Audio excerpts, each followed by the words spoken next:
सभी को hello and good morning. आज हम एरिक्सन के मनोवैज्ञानिक सिद्धांत के बारे में पढ़ने वाले हैं। एरिक्सन जो कि एक साइकोलॉजिस्ट थे, उन्होंने सामाजिक भावनात्मक विकास का सिद्धांत दिया।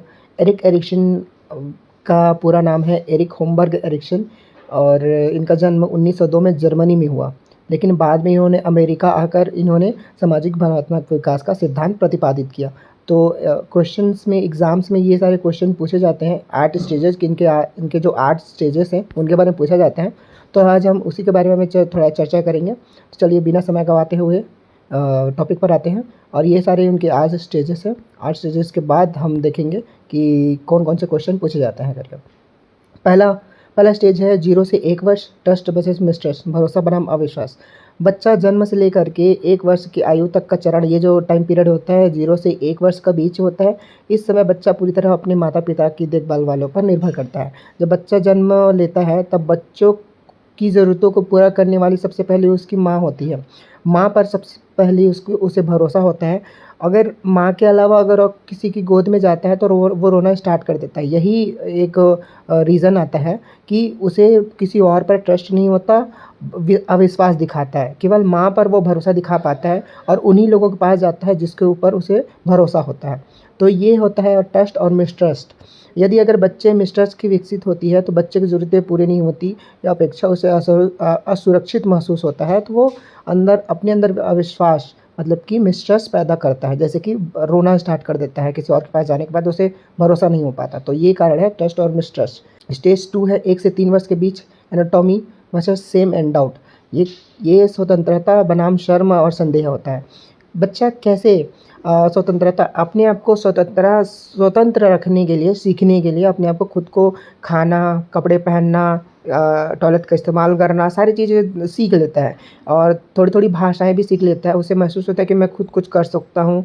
उसके माता-पिता छोटी-छोटी चीज़ों में खुद करने का मौका भी देते हैं और यहाँ उनकी प्रशंसा भी होती है ना? तो बच्चे क्या करते हैं, स्वतंत्र अपने आप को भावना विकसित कर हो जाती है उनमें से।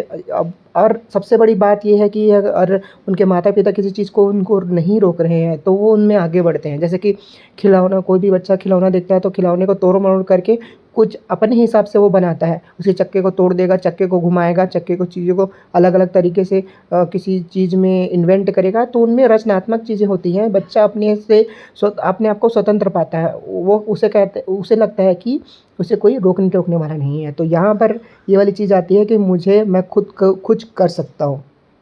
लेकिन यहाँ पर शेम एंड डाउट वाली भावना होती है, ऐसे विकसित होती है जैसे अगर उनके माता-पिता किसी चीज़ पर संदेह करें या फिर कह दे कि तू नहीं कर सकता या फिर कह देंगे कि तू गंदा कर देगा, तो बच्चे में शर्म और संदेह महसूस होता है। वह अंदर ही अंदर इस चीज़ को अंदर रख लेता है और उसके बाद उसका रोना स्टार्ट हो जाता है, क्योंकि वो अपने आप को शेम एंड डाउट की स्थिति में ले आता है।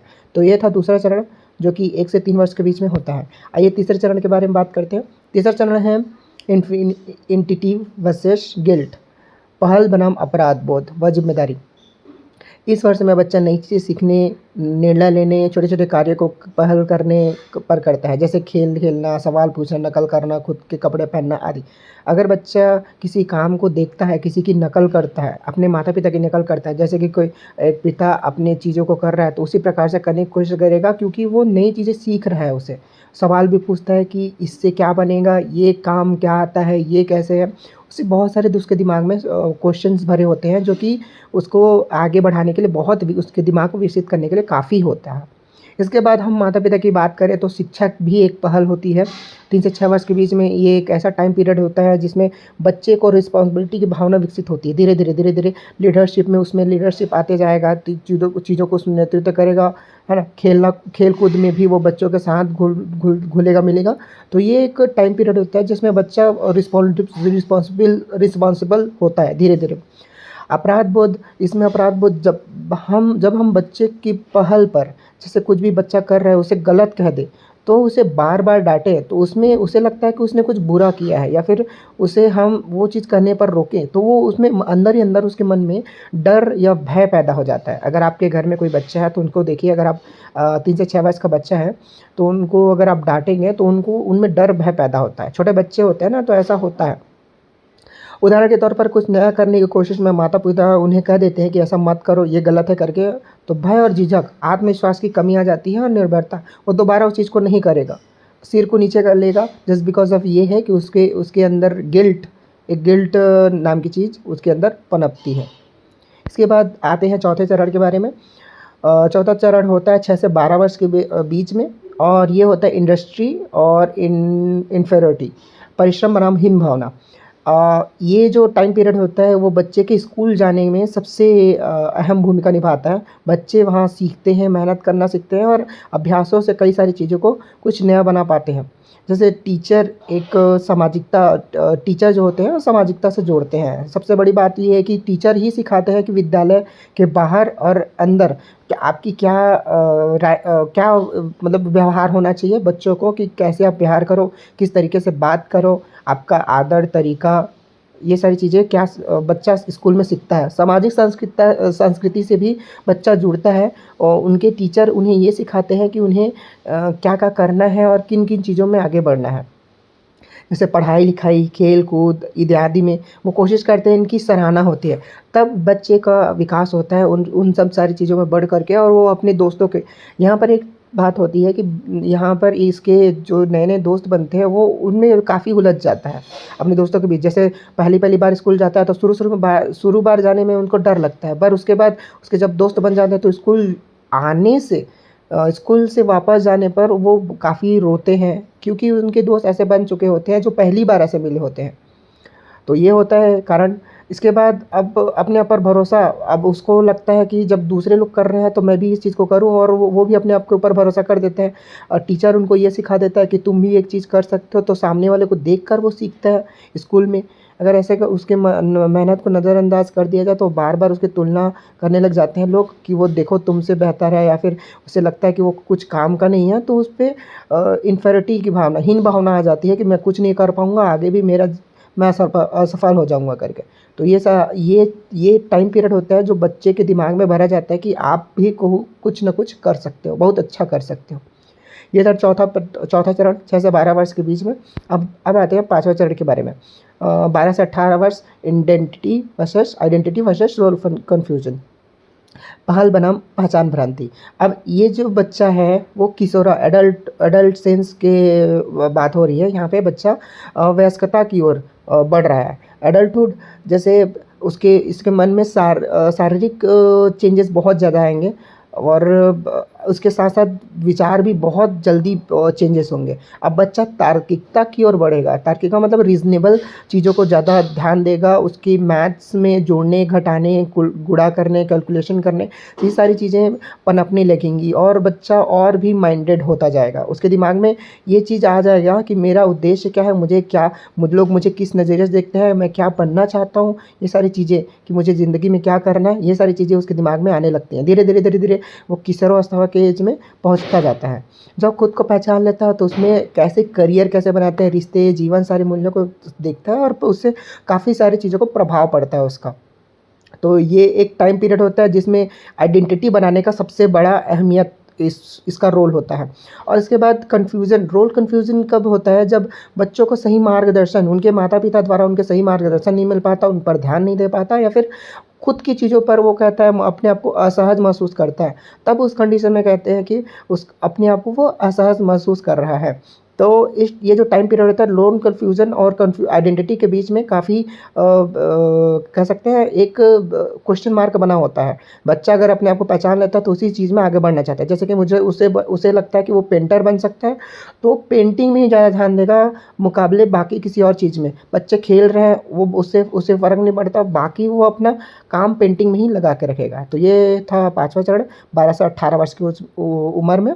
अब इसके बाद आगे बढ़ते हैं 6वां चरण है 18 से 30 वर्ष के बीच में, इंटीमेसी वर्सेस आइसोलेशन, आत्मीयता बनाम अलगाव। अब ये जो चरण होता है ये युवा अवस्था होता है, एडल्टहुड कहते हैं इसमें। अब इसमें सारे घरेलू क्लोज रिलेशंस बनते हैं, जैसे कि दोस्ती दोस्ती ज़्यादा रखेगा, प्रेम विवाह, एक कहते हैं ना कि गरम खून, यही इसी टाइम पे बनता है कि गरम खून एक बच्चे का एक सबसे ज़्यादा विकास फीलिंग्स से ज़्यादा जुड़ता है बच्चा। अभी अपनी बातों को दूसरों को एक्सप्लेन करने से पहले वो अपने सबसे करीब के बारे में करीब को बताएगा अपनी प्रॉब्लम।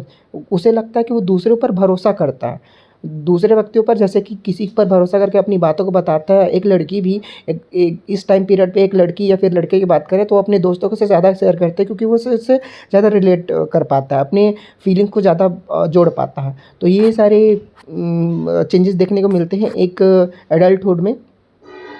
अब इसके बाद देखते हैं रिश्ता, प्यार, सम्मान, सारी चीज़ें तो उसके पास रहता ही है रखता है। और उसके बाद नज़दीकी भावना विकसित होती है, भावनात्मक उसका संतुलन और खुश रहता है, और व्यक्ति से गहरा रिश्ता या नाता, जो कहता है ना कि एक लव में पढ़ना या फिर नैना, अब समझ सकते हैं उस सारी टाइप की चीज़ें इस टाइम पीरियड में होते हैं। अब इसके बाद आगे बढ़ते हैं। अब इसमें होता है कि अकेलापन। अब बच्चे को लगता है कि जब वो अकेलेपन की महसूस करता है, उसे लगता है कि मेरा कोई साथ सुनने वाला नहीं है, या फिर मुझे कोई बताने वाला नहीं है कि मैं क्या करूँ क्या ना करूँ, मेरा कोई अपना नहीं है करके उसे ऐसा लगता है। वो अकेलापन का शिकार होता जाता है, और इस कंडीशन में वो सारे प्रॉब्लम्स, डिप्रेस्ड होने लगता है। एक बच्चा 18 साल का बच्चा हम मान के चलें, उसको अगर प्रॉब्लम है तो अपने से करीब से शेयर नहीं करता, तो वो अंदर ही अंदर इस चीज़ से घुटता रहता है। तो ये सारे आत्मसंदेह के या शर्म दूसरे दूरी हो जाती है, ये सारी चीज़ें हमें 18 से 30 वर्ष के बीच में देखने को मिलता है। इसके बाद आते हैं 7वें चरण के बारे में।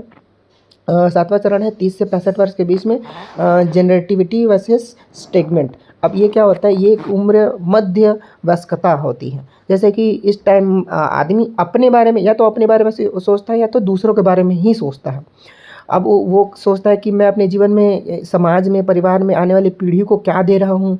वह दूसरों के लिए कुछ अच्छा और रचनात्मक कार्य करता है, जैसे जेनरेटी योगदान की भावना विकसित होती है उसमें, या अकेलापन या फिर अकेलापन, जैसे कि उसे अपनी ज़िंदगी में सिर्फ अपने बारे में सोचना है, किसी और के बारे में सोचना ही नहीं है, ऐसा उसके मन में भी आता है। स्टेगमेंट की भावना भी आती है, ठहराव की भावना कहें तो। दूसरे दूसरे की परवाह नहीं करता, वो जीवन को बिना उद्देश्य के जीता है, या तो इसे मध्यकतावस्था भी कहते हैं। व्यक्ति जब सोचता है कि अब मेरी उम्र हो गई है, मैं क्या ही करूं, वह ना समाज की, परिवार की परवाह करता है, और सिर्फ अपने सुख सुविधाओं में उलझा रहता है। यह स्टेगमेंट का उदाहरण है। स्टेगमेंट का उदाहरण मैं आपको सबसे अच्छे बताऊं, अगर ज़िंदगी में, जीवन में 18 से 30 वर्ष के बीच में अगर वो कुछ नहीं कर पाता, तो वो कहता है कि मैं अब इसके बाद भी कुछ नहीं कर पाऊँगा, और अपने बारे में सोचता है। उसे कहता है ना कि अगर आप पढ़ाई लिखाई कर लोगे, कोई जॉब कर लोगे, तो आपकी ज़िंदगी भाई संवर जाएगी। तो वो अपने सिर्फ़ एक मौज मस्ती के टाइम पीरियड में रहता है। ये सबसे बड़ी टाइम पीरियड होता है कि वो सोचता नहीं है अपने जीवन के बारे में कि मुझे आगे क्या करना है। बस उसी टाइम पीरियड में रहता है कि मुझे ज़िंदगी अच्छी मिल रही है, तो मैं इस ज़िंदगी को अच्छे से काटूँ। अपने संघर्ष और सहनशीलता, सारे त्याग की भावना को नहीं देखता। तो ये होता है ठहराव। बाद में उसको स्टेगमेंट का नाम दे दिया गया है। योगदान जो होता है कि वो दूसरों के सामने में, दूसरों के साथ में मिल के चीज़ों को बदलता है। तो ये होता है जनरेटिविटी, योगदान की भावना। अब इसके बाद आते हैं लास्ट और आखिरी चरण के बारे में, जो कि 65 वर्ष से ज़्यादा की एज में होते हैं, इंटेग्रिटी वर्सेस डिस्पेयर। अब संतोष बनाम निराशा। एक व्यक्ति अपने जीवन में यहाँ पर इस स्टेज में आकर सोचता है कि मैंने जो अचीव किया, क्या अपनी ज़िंदगी में मैंने जो चाहा था वो मुझे मिला या नहीं।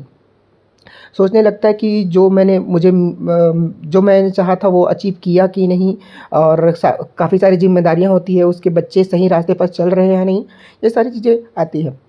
लेकिन यहाँ पर लिखा हुआ है जीवन का अंतिम चरण होता है। इस व्यक्ति में अपने पूरे जीवन में पीछे मुड़कर देखता है, उसने क्या अच्छा किया, क्या गलत किया, उसका जीवन कितना सार्थक रहा, अब उसका संघर्ष क्या होता है, इन सारी चीज़ों के बारे में वो सोचता है। और संतोष महसूस करता है, या तो निराशा तब महसूस करेगा जब अपने जीवन में बहुत सारी चीज़ों को छोड़ देगा।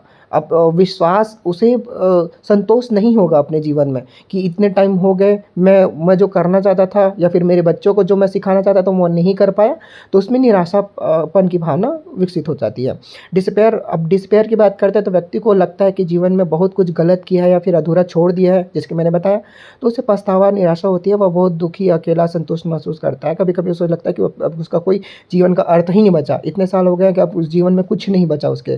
तो ये सारी चीज़ें उसके 65 वर्ष की उम्र में या फिर उससे आगे की उम्र में दिखाया जाता है। ये था आपका 8 स्टेजेस जो एरिक्सन के मनोवैज्ञानिक सिद्धांत